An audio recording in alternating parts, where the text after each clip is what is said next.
Hello everybody. This is my Epson Apex Plus, my Turbo XT system from 1988 and the dearest of all my vintage computers. In the last video about this computer, I told the story of how after a decade of owning this computer and the original hard drive not working for reasons that I just couldn't determine, I fixed the original 20 megabyte MFM hard drive by completely disassembling it and putting it back together. Something that just a monumental amount of luck was involved in that actually working. But you can hear all about that story in that video. In today's video, I'm going to do something pretty cool, something I've been wanting to try since getting the hard drive in this computer working again. But first, a bit of technical background. So the hard drive in this computer, it's called an MFM hard drive. Today we have SATA hard drives. Back in the day we had IDE hard drives in the 90s and 2000s. But even earlier, back in the 80s and very early 90s, we had MFM hard drives, the interface that was used on hard disk drives before IDE. MFM is about as old as SCSI, but whereas SCSI was used on workstation class machines and Macintoshes, MFM was used in more pedestrian stuff, IBM PCs and compatibles.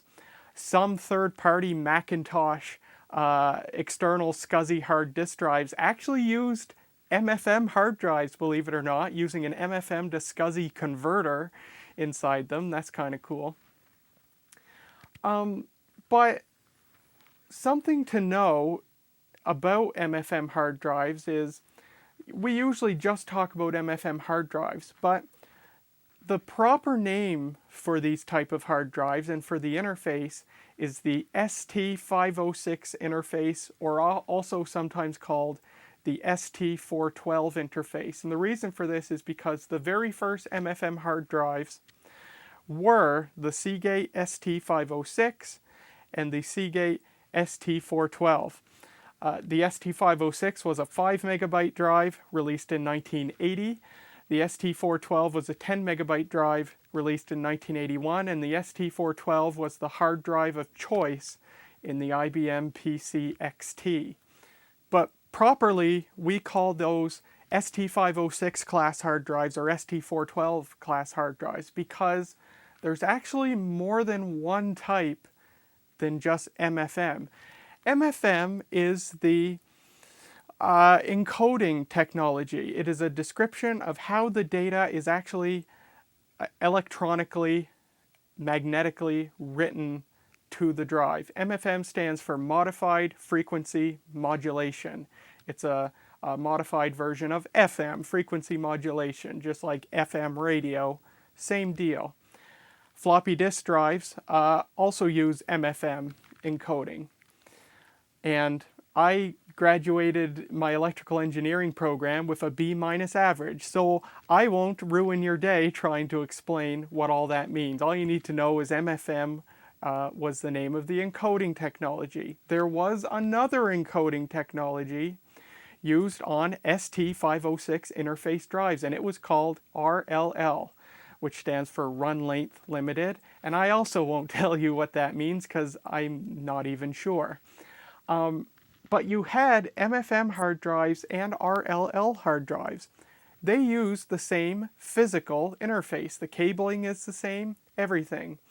But they are separate technologies that needed separate controllers. So you could buy an MFM hard drive for your IBM PC compatible, and you bought an MFM controller to go with it. Likewise, you could buy an RLL hard drive for your IBM PC compatible, and you had to buy an RLL controller to go with it. These are different encoding technologies that are otherwise done on the same cabling, the same drives. With RLL encoding, more data is stuffed onto the same surface area of the drive platters than MFM. So if you know a thing or two about hard drives, or at least old hard drives, New hard drives, it's still the same, but now it's abstracted from the actual computer hardware. But with old hard drives, the computer talks to the hard drive, or more properly, the hard drive controller talks to the hard drive through geometry that's abbreviated CHS. That stands for cylinder, head, sector. And that's the division of data on the drive. A cylinder on a drive, if you have a drive with just a single platter, it's just a track on that platter. With a multi-platter drive, it's a track on each platter, and that's why it's a cylinder. If you imagine sort of highlighting the same track on each platter, that highlight becomes a cylinder.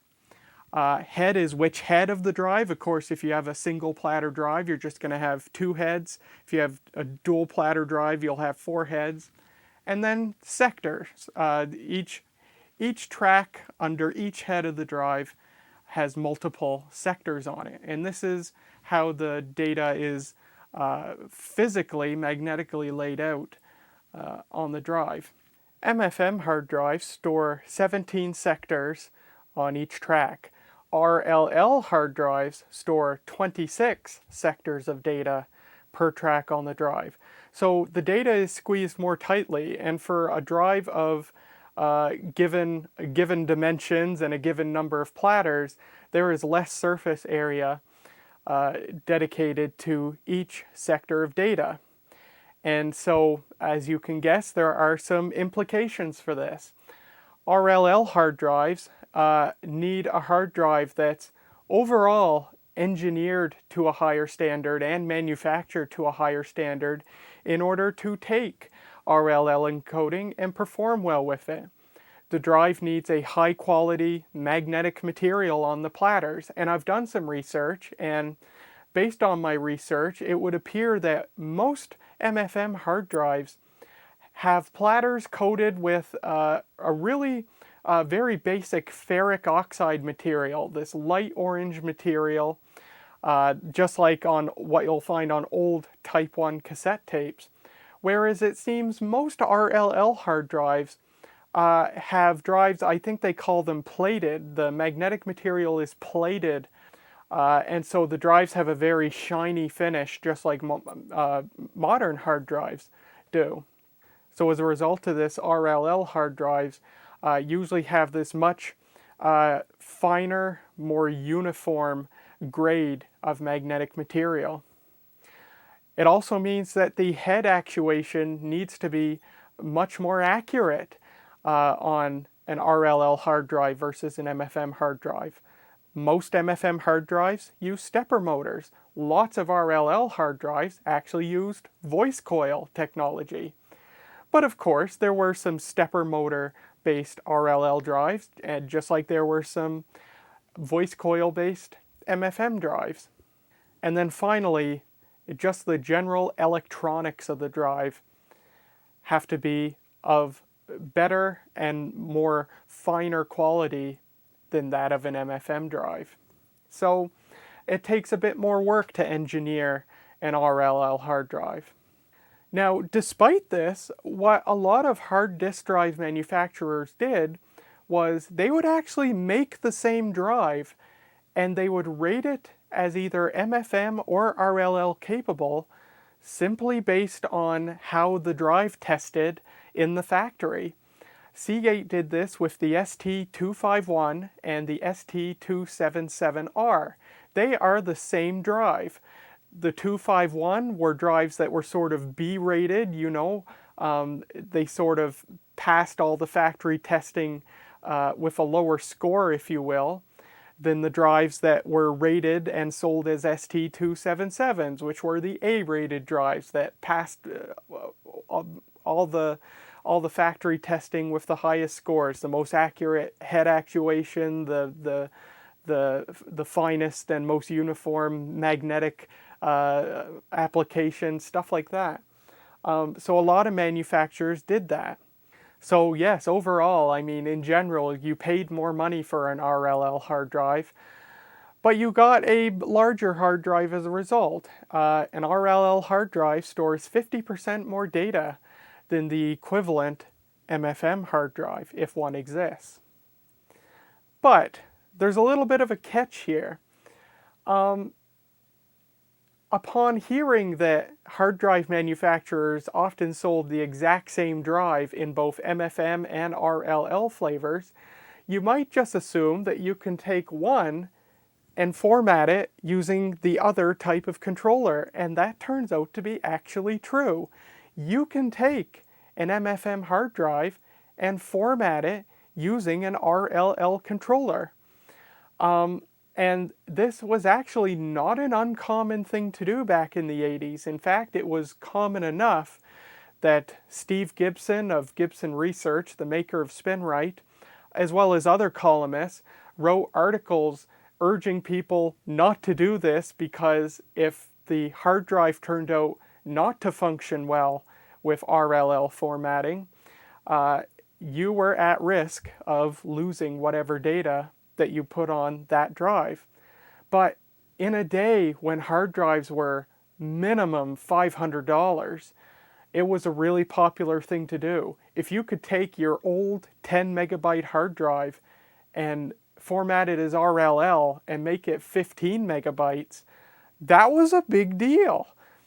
Same thing, if you had your 20 megabyte drive, it became a 30 megabyte drive. If you took a 40 megabyte drive, it became 60 megabytes. That's a big gain no matter what the size of drive. Funny enough, apparently it turns out that the earliest, hugest hard drives, like the Seagate ST506, the ST412, the 5¼ inch full height drives, because I'm assuming this is because there's so much surface area dedicated to each sector, apparently these drives are the most reliable to take RLL formatting. A 5 megabyte Seagate ST506 becomes 8 megabytes, 10 megabyte Seagate ST412 becomes 15 megabytes, and apparently these particular drives and drives like them take RLL formatting pretty reliably. But it's when you get to the smaller 3½ inch drives and the half height drives where the manufacturing had become tight enough that you could shrink the drives down and shrink the amount of surface area needed per unit of data. That's where it starts to become a little more fuzzy regarding if an MFM drive will take RLL formatting. But this is what I want to experiment with and try in today's video. I've gone on eBay and I've purchased an RLL hard drive controller. I got it for a fair price, 25 bucks, which is pretty sweet. And I want to see if this Kyocera KC-20B 20 megabyte MFM hard drive will take RLL encoding, and if it'll take it and run with it, and if it'll work well. I'm really excited to try this out, just for experimental sake, but also it's going to be pretty useful because, as I talked about in the last video about this computer, I used this computer for the last several years with a 160 megabyte IDE hard drive. And now that I've got the original drive working, and I want to use the original drive and not use the IDE drive, I'm down to 20 megabytes. And even though it's an XT class system, you can actually fill 20 megabytes pretty quickly. MS-DOS 5, Windows 3.0, Norton Utility 6, that fills up most. I think that fills up at least half or more of a 20 megabyte hard drive. So I've already made some concessions, like deciding to use MS-DOS 3.2 from the original Epson install disks. I'm not sure if I'll reinstall Windows 3.0 at all. But I've got to be a lot more careful now about what I'm actually going to use on this computer. But I'm really interested to see if this 20 megabyte MFM hard drive will take RLL encoding. Now, I have some hopes. I have some high hopes, some confidence that it will. And the reason I do is because Kyocera was one of those companies that made an RLL version of this exact same drive. It was called the KC-20B.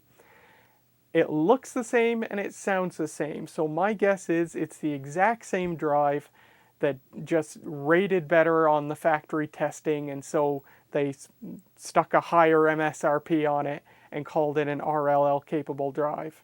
Now, obviously, that means my drive did not pass all those factory quality checks as well.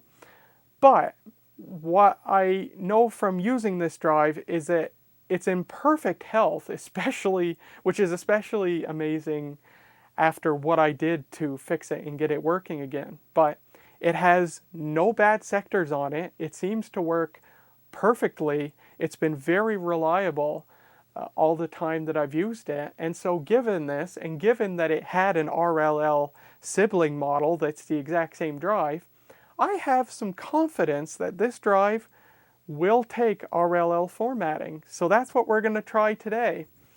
And it's pretty cool because a few people in the vintage computing community do experiments like this, but not a lot of it gets documented.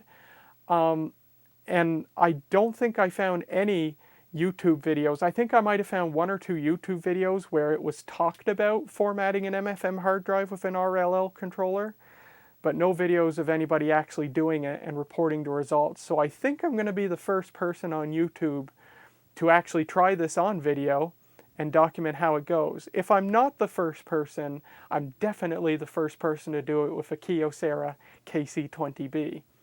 So I'm pretty interested.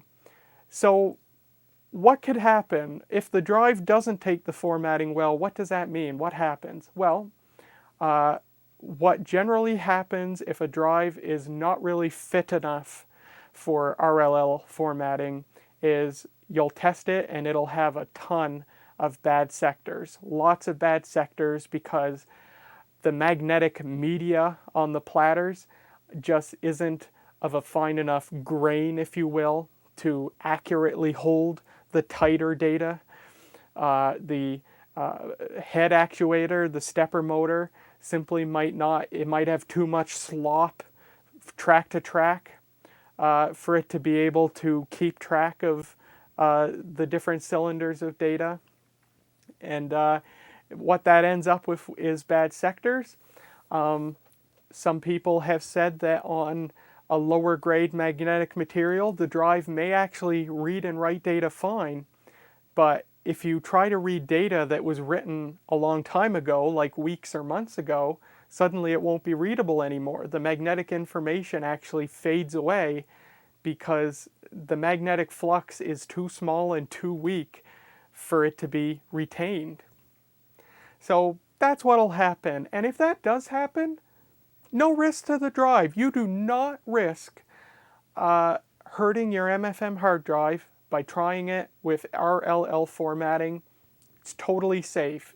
All that you need to do if it doesn't work out is put the MFM controller back on it, low-level format it again, and it'll be totally fine. Speaking of low-level formatting, that's another thing that we could be up against with this. This drive has spent its entire 35-year life with MFM formatting on it.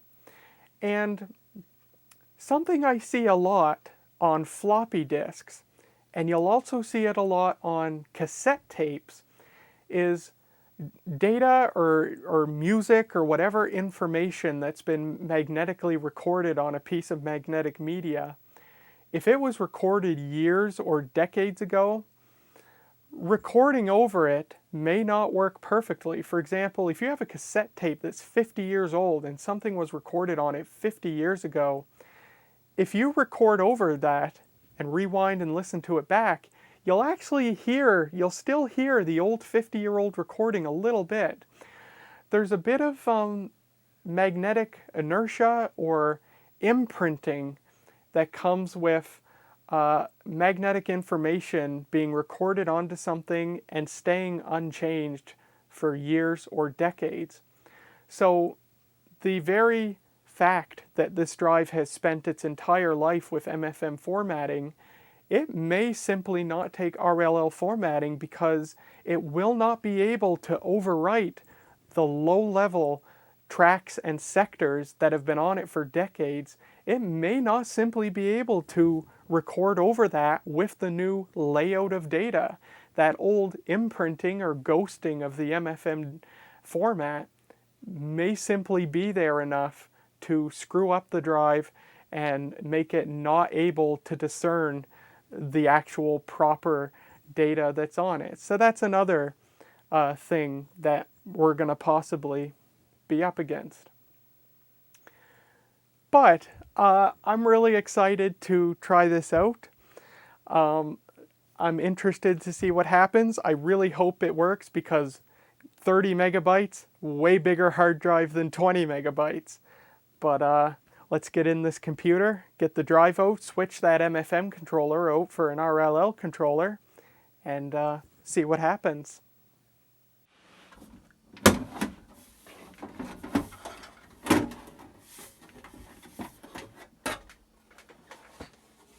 And here is the knockoff hard card. We've got a Kyocera KC-20B 20 megabyte MFM hard drive. It's a 3.5-inch half-height drive. And the controller, a Western Digital WD-1004A WX1 MFM controller. And what I'm noticing for the first time is that there's actually early 1989 date codes on this controller, which means either this computer was actually purchased in 1989 or this hard card was added later in the computer's life. I don't know if that's true. I never had the chance to ask my high school math teacher, who was the original owner of the computer. But there's the MFM controller, and now here is the RLL controller that we're going to be trying.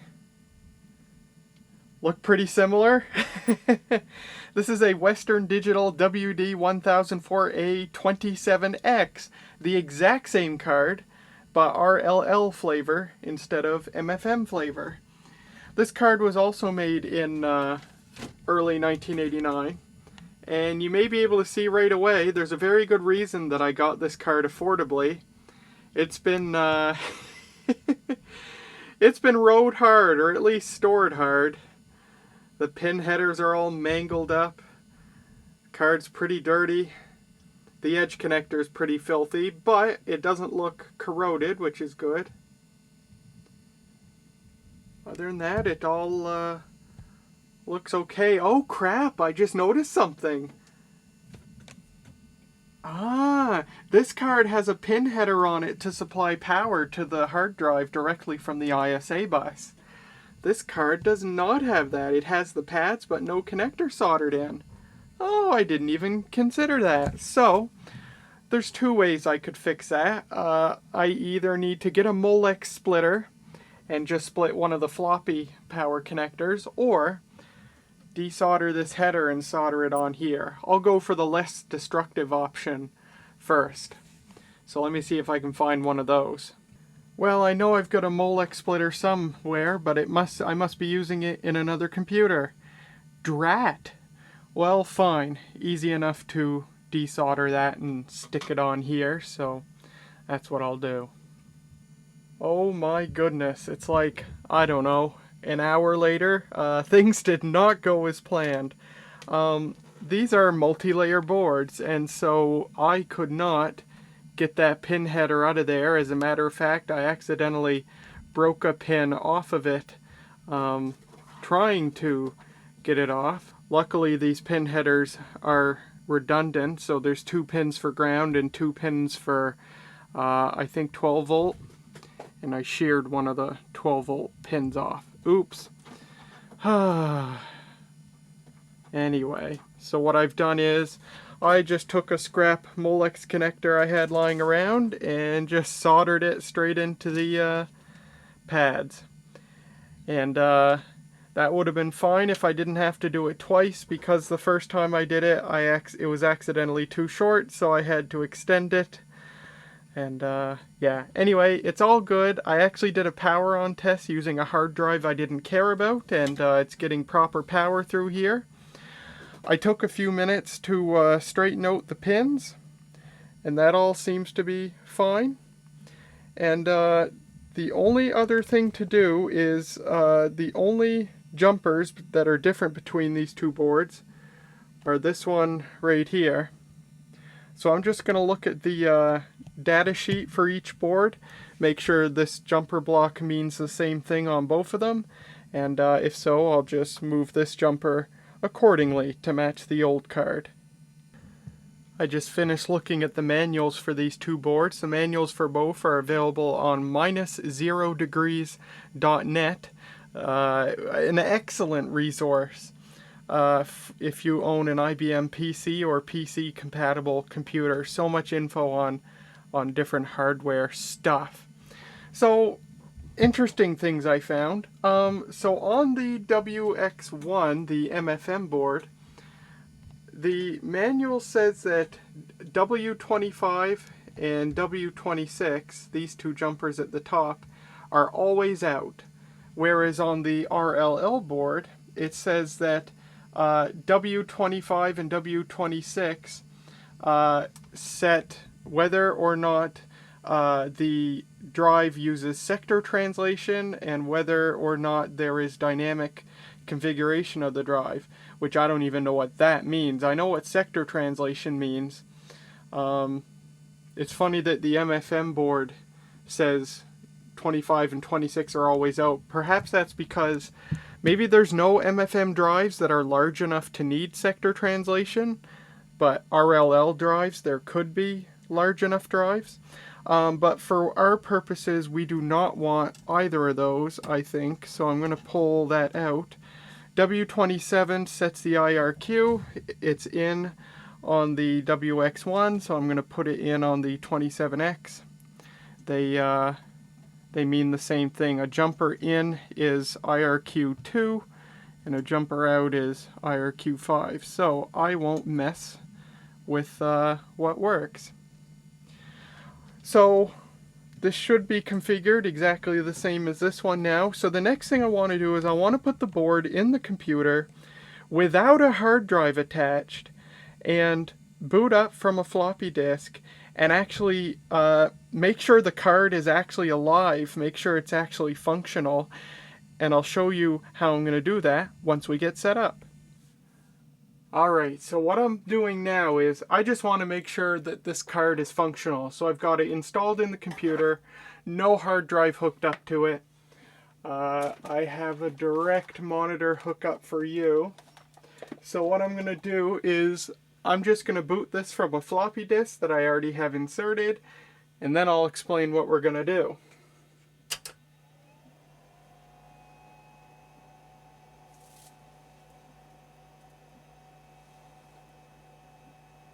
All right.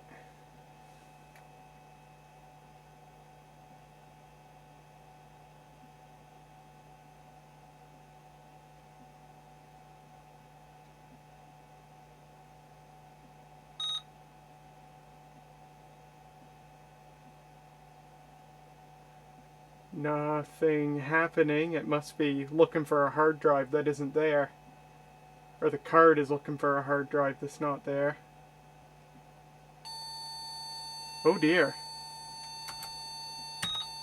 Huh.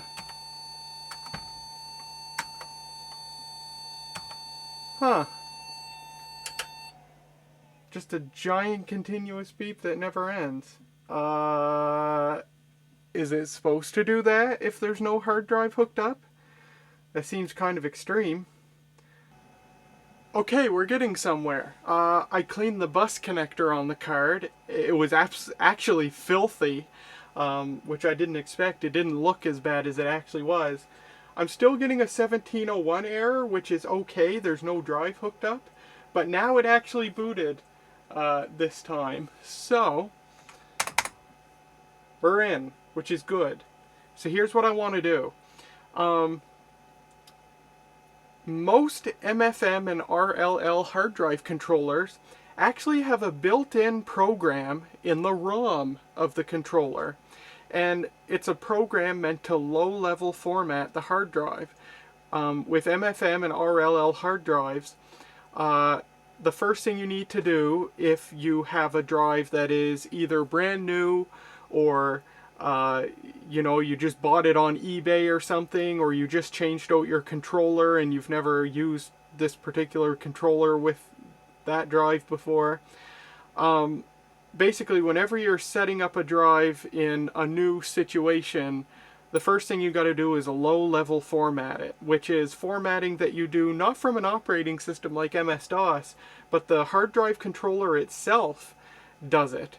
And it's called low-level because it's a hardware-level format. The controller itself is directly commanding the drive to basically write all zeros across its surface. So that's the first thing you always have to do. And of course, going from MFM to RLL, that's the first thing we have to do with this drive. But the drive's not hooked up yet, but I want to make sure the card's actually alive by just running that low-level format program and making sure it actually executes. So we do that from the MS-DOS debug command. So we'll go into debug. And what we're basically going to do in debug is tell the computer, go to this address and then just start executing the code beginning at that address as if it were any other program code. And that code happens to be, G I think is just means execute. G equals the address, which is C800:5. That's a common address. That's usually what a hard drive controller's ROM, where the ROM is located at. So let's give it a try here. Ha! Perfect! This RLL controller is alive. Excellent! So there you can see Super BIOS 2 formatter, copyright Western Digital. So we are no longer in MS-DOS. We are now executing program code directly off of the hard drive controller's ROM. Pretty neat concept. We have no hard drive installed. Can we actually get back into DOS? Yes, we can. Quit. So it's not actually destructive. I couldn't remember if running the low-level formatter actually basically erases MS-DOS from the RAM. But no, it doesn't. Okay. This controller is alive by the looks of it. So our next job is going to be installing it on that hard card and boot it up with the drive attached and see what we get. I'm excited. Actually, the first thing I got to do, there's a few things on this drive that I want to get off. So I'll just throw the MFM controller back on real quick, back up that stuff I want to get off. Basically the ESS audio drive and Sound Blaster stuff, just because I don't know if I have the installation files around here somewhere. So I'll just directly copy off the program files and the auto exec and config.sys, and then we'll come back. Alright, my files are backed up. Our RLL hard drive controller is installed and wired up to the hard drive. I'm very nervous, but I'm excited to see how it all works out, and fingers crossed that it does work out.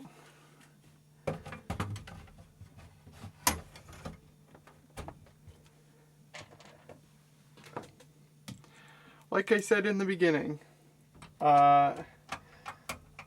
there's a few factors that'll go into how successful this is, and the end result will be either the drive works just fine with RLL formatting, or it won't work at all and it'll fall on its face, or it'll be in some frustrating middle ground where it functions but it has a bunch of bad sectors, or you know, it has problems, something like that. So get this thing recording.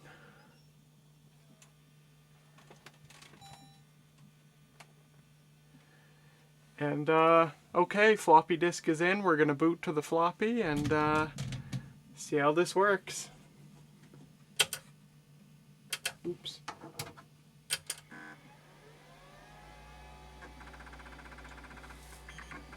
Okay, drive spun up, that's good. Good start.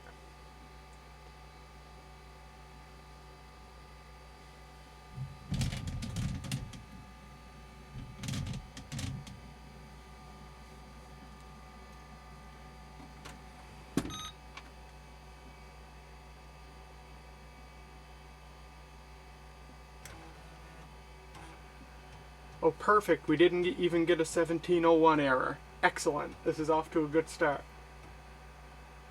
Okay. Gonna go into debug.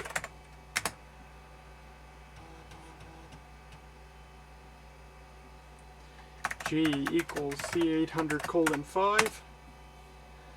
Alright. Interleave is 3. That is correct, or at least under MFM encoding it was correct. I have no idea if that's gonna change for RLL. Possibly will. Am I dynamically configuring the drive? No. Press Y to begin formatting drive with interleave 03. It's not even asking me to configure the cylinders, heads, sectors. Okay, it's formatting. It didn't even answer. Oh, it's not liking it. It's already having some issues.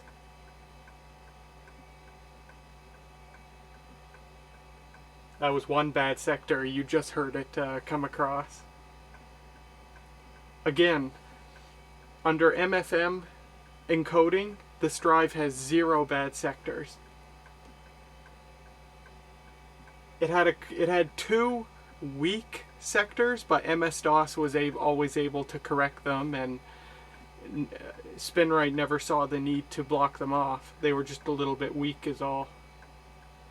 I don't like that it didn't ask me to, you know what, can we cancel this?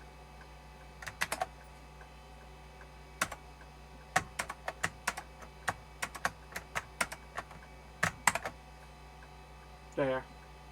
Oh my god, it's still going. There we go. Yeah, I didn't like that. It might have been fine, but I'll feel a lot better if I can specifically tell it. Because what it may end up doing is still... It may format the drive with RLL encoding, but it may still use the old 17 sectors per track that MFM uses, which means we'll still get a 20 megabyte format, which is not what we want.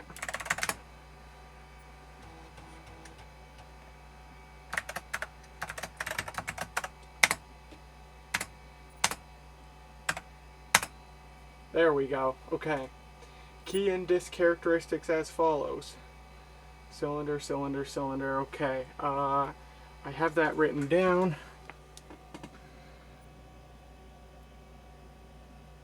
Uh, 615.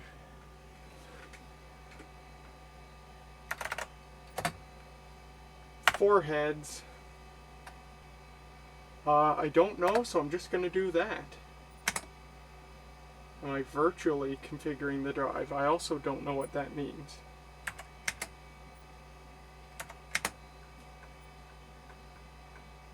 Well, you know what? It's doing it. It's going tick-tock, tick-tock. I'm just going to leave it, and maybe while it's doing this, I'll just read up in the manual how to do this properly, because I have no idea right now if it's doing 17 sectors per track, or if it's doing 27, I think it is, sectors per track. So yeah, I'm going to go do some reading up on that. I just hit one weak spot again. Okay, we're done. It only seemed to hit one bad sector, which is great. It says, do you want to format bad tracks, yes or no? I want no. System will now restart. Okay. We don't know if we're getting 20 megabytes or 30 megabytes, so our next step is to run fdisk.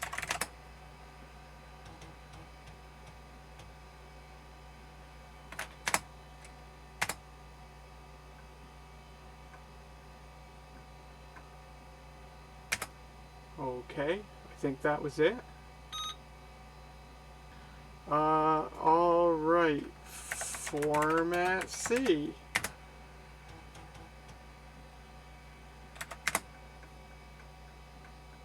And there she goes, like a herd of turtles. Well, found one bad spot.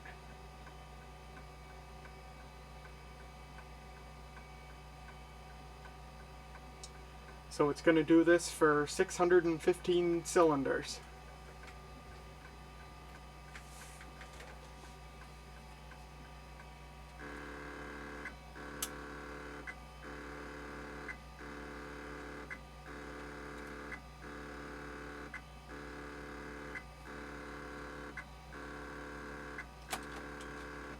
Format failure? Oh no! I wonder if that's actually because it can't handle the RLL encoding, or is it something I did wrong when I did the low level format? I'm just curious. I'm going to go into FDisk again. Display partition data. It only gives the size in cylinders. Okay. So perhaps I did something wrong, although it got to like 70 some cylinders before it errored out.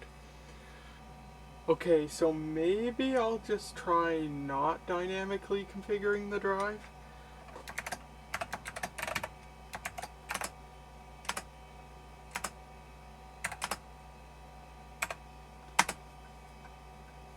Alright, we'll just try this and see what it does.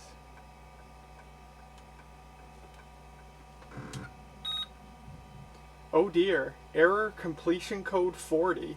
There's a list of codes in the manual for the card. Let me see what 40 means. Okay, so I found another manual on the internet, and it turns out you actually set the sectors per cylinder with a jumper on the card, and I had the jumper set to 17. So I've now changed it so it's for 26 sectors per cylinder, which is what we want. Let's just boot this thing up and try again.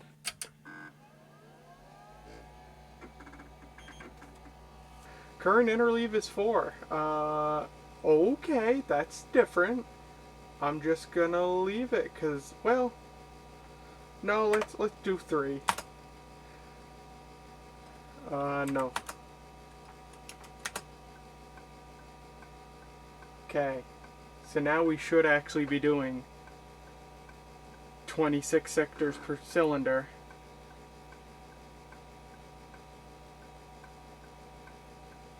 I mean, the drive seems to be having issues with RLL encoding alone, even without the extra sectors per cylinder. So I'm gonna guess that we may not get the result that we hoped for. I hope I'm wrong.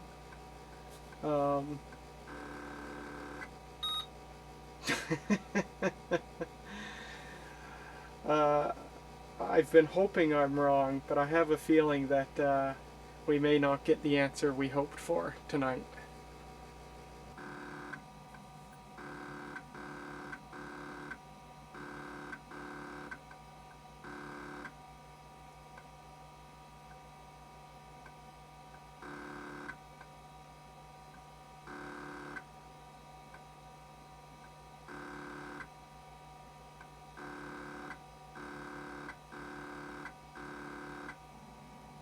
Oh my goodness.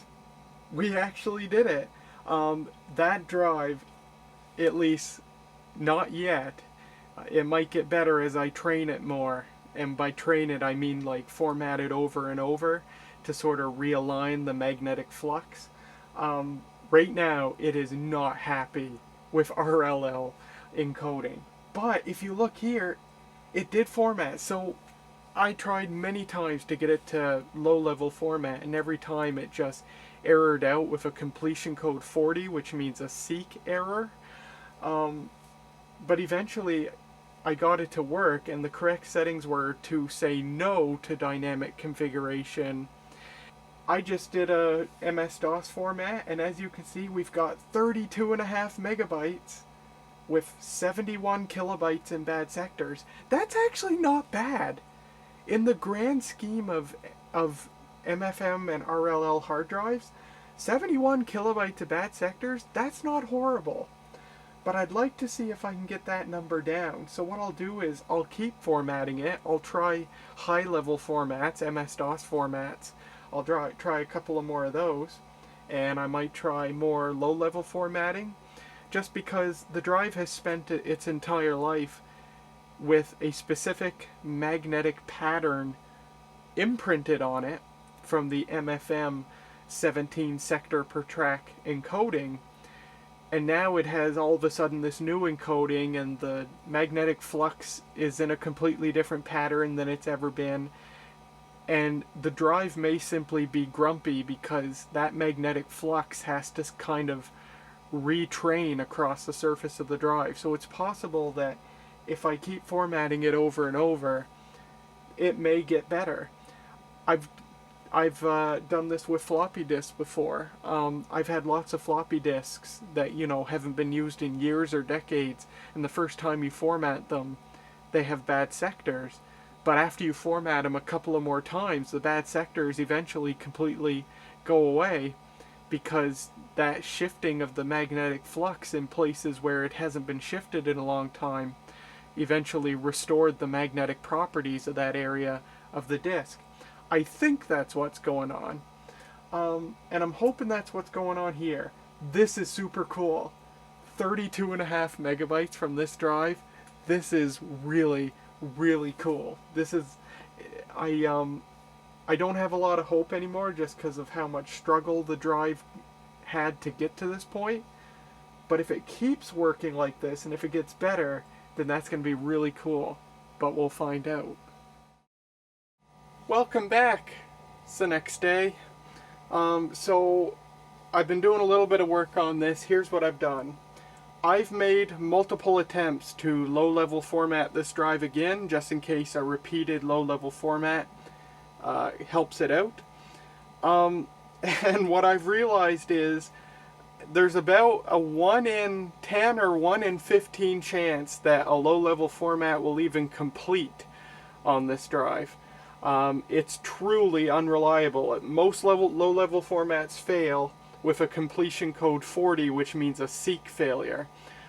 I'm not sure that that completion code is actually accurate, or if the controller is just freaking out because the drive is freaking out and seeking back to track 0 and stuff like that. So I was worried that I wouldn't get another low-level format at all, but I managed to get another one. Now granted, something else I could try is low-level formatting using SpeedStore, which is actually an MS-DOS program that will low-level format the drive. So instead of going into debug and running the controller card's built-in low-level format program, you can use SpeedStore to do it, and SpeedStore talks to the hard drive controller.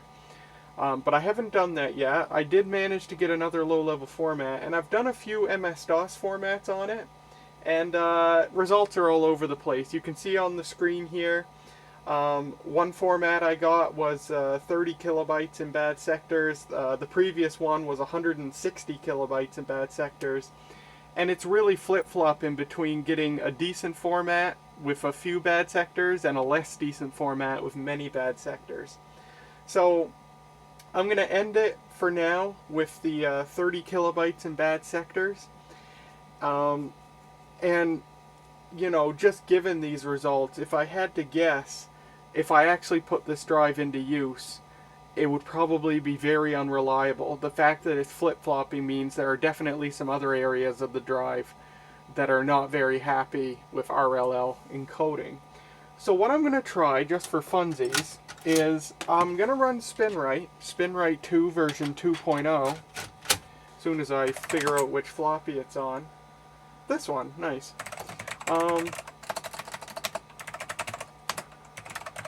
And I'm going to run SpinRite's most thorough pattern testing, which will be more or less the final word on what parts of the drive are reliable and what parts aren't.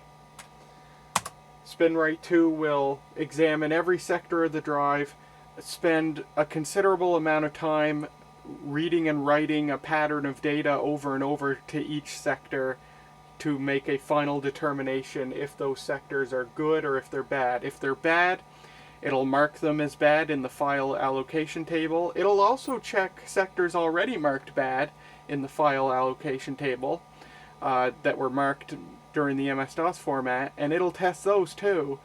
And if those are bad according to SpinRite, it'll leave them as bad, but if they test good according to SpinRite, it'll actually take them out of the file allocation table's list of bad sectors.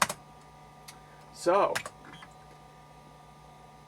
now I'm not terribly familiar with SpinRite 2. I'm more used to newer versions of SpinRite.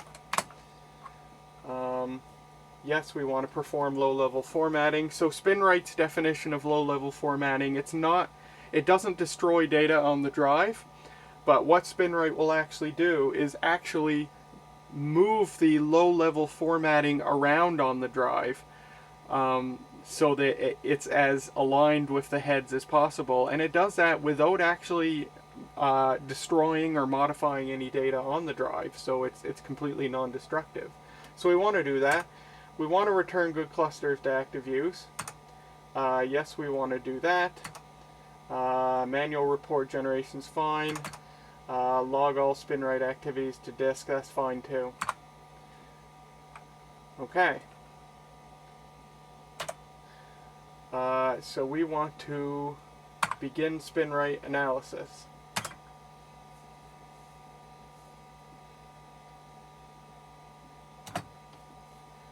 So now it's going to test that RLL controller as well. How frustrating would it be if all along it turns out this controller has problems? But I'm not expecting that.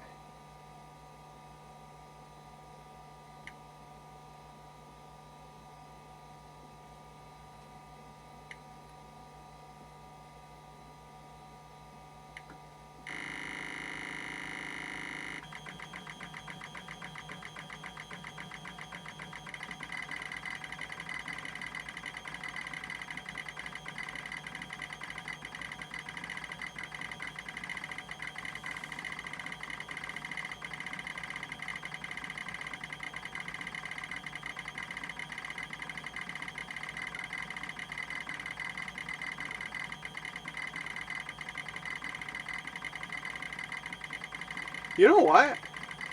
You know what I'm noticing right now? The drive is seeking faster than it normally does. I mean the actual speed of the seek action is the same, but the drive is responding faster to the controller's command to seek. I just noticed when it did the full stroke test, it went way faster than it normally does. And I think these random seeks are a bit faster too. Very interesting.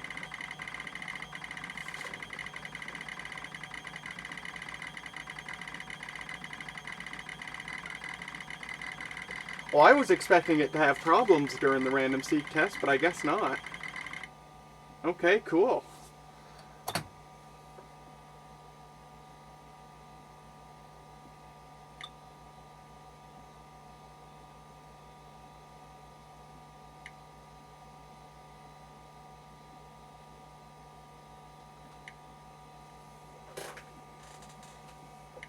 Well, at the very least, it looks like this RLL controller is functioning perfectly. So even if this drive turns out not to be useful, formatted RLL, I will keep the RLL controller around. I'll keep it in my parts bin, and if I'm ever lucky enough to come across more MFM or RLL hard drives, I'll have both types of controllers that I can at my disposal to use with them, which is great.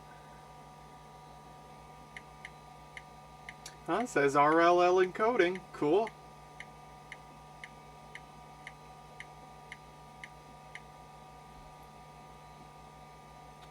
Okie doke.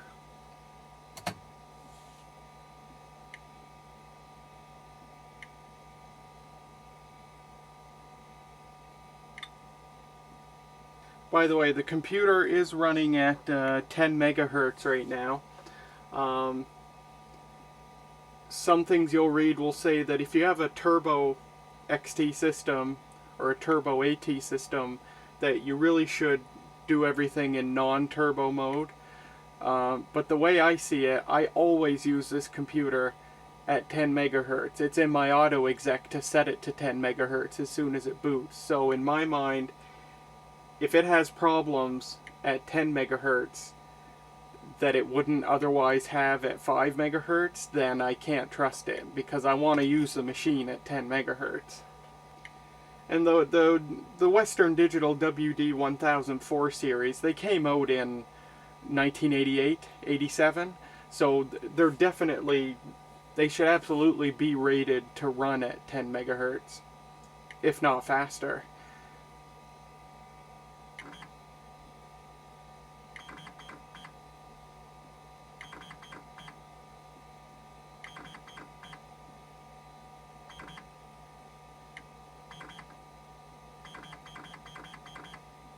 Okay, cool.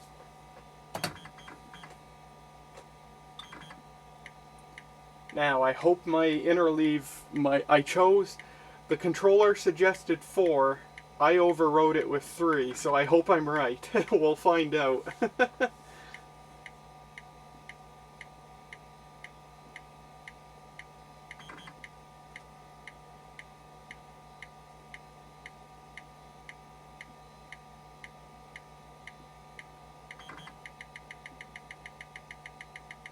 Oh, crap. Oh no! Oh, I chose the worst! Oh, crap. Oh no! Oh, I chose the worst! Oh, I went from the best to the worst because I overrode it with 3. I was sure 3 was still correct because I thought when I chose 4 initially that it sounded like the format was going slower, which maybe it was, but either way that didn't matter. I made a bad choice. Oops. I'm going 650% slower than I could. You know what I'm gonna do? I'm gonna go back to square one. I'm gonna low level format it with interleave 4 this time, and then we'll come back to this point. Alright, I decided to put the computer back together because I have a feeling I'm going to be toying around with this RLL controller for at least a little while. But get a load of this. I managed to do another low-level format. It took 4 or 5 times this time, so not as bad. But look at this, after only 2 high-level formats, 0 bad sectors again. Now again, that means probably very little as to what the true reliability is going to be. So we're going to open SpinRite again, we're going to run its thorough pattern testing, and I'll come back when we get to that point. Okay, I've got my 4-to-1 interleave. Everything checks out now excellently. Okay, we want extremely thorough pattern testing. This choice should be selected when introducing a new drive to SpinRite. It is the best pattern testing choice for guaranteeing drive integrity, and this is going to take hours, if not days, to complete. So let's get her done.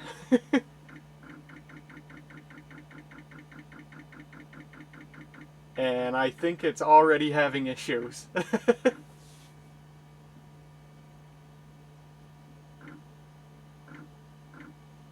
Oh yeah. Yeah, the drive's already being grumpy.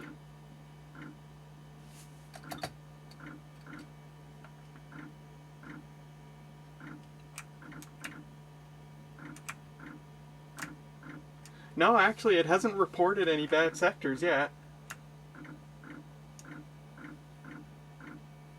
But the drive is being grumpy, I think.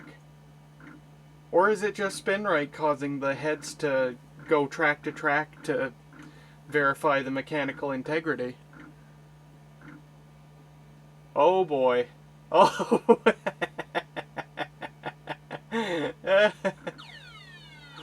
Uh-oh. I've never heard SpinRite make that noise ever. There may be a bad sector in the file allocation table region of the drive. However, it could also be that our pattern testing has found evidence of drive controller incompatibility. To make a decision, we need to see how more of the disk behaves. So for now, simply take note of this possible bad cylinder number 0. Great. Then press any key other than escape to proceed from here. Oh boy.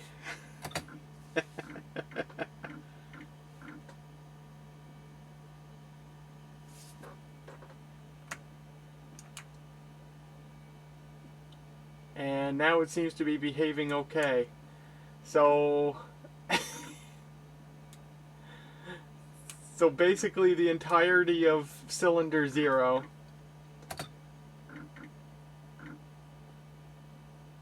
26. Oh, there we go again.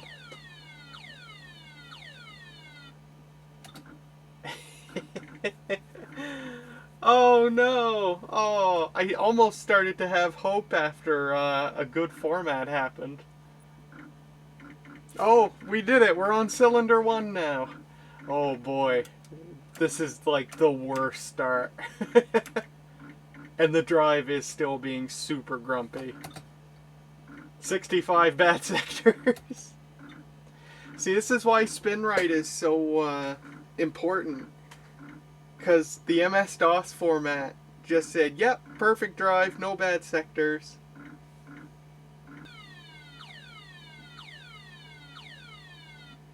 There may be a bad sector in the root directory region of the drive. Okay. SpinRite ended up taking about a day to go through the drive, and it found thousands of bad sectors, about 4 megabytes worth in fact. This ended up being a far worse result than I ever thought it would be. It went terrible! That drive was so unhappy on that RLL controller. Now to be fair, at the end, after SpinRite's pattern testing, we did have supposedly 28 good megabytes, but the biggest problem was there were bad sectors in cylinders 0 and 1, which are crucial to MS-DOS's file allocation table. If data goes bad in there, your entire file system is more or less wiped out.